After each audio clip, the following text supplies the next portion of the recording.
I still remember standing at the edge of a mountain trail in Colorado, feeling the crunch of snow under my boots. The silence was too perfect, the kind that makes your ears ring. Then it came, a deep, rolling sound like thunder buried in the earth.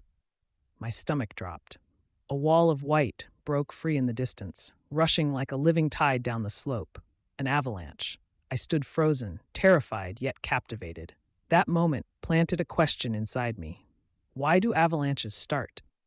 For days, the memory replayed in my mind.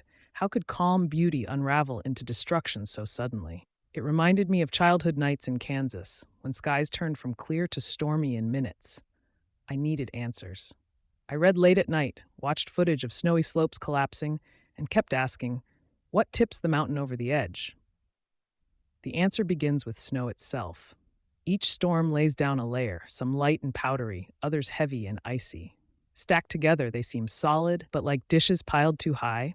The balance is fragile. One wrong move, one extra weight, and the whole thing crashes down. Sometimes it's a skier cutting across the slope, sometimes fresh snow pressing on a weak layer. Even a loud shout can be enough. It's like flicking the first domino in a row or bumping a leaning stack of books.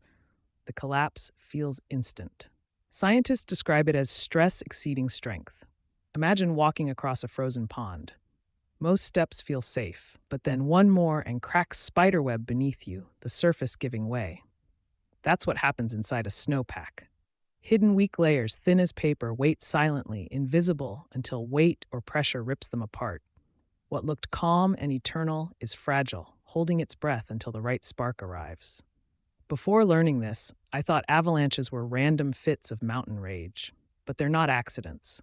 They're consequences of buildup, tension, and tiny triggers. And that truth mirrors life. How often do we carry invisible stress, stacking pressure upon pressure, until one small event sends it all tumbling? Avalanches taught me to notice the hidden cracks within myself and within others too. That day in Colorado, heart pounding as I watched the white tide carve its path down the valley, I realized the mountain wasn't just teaching me about snow.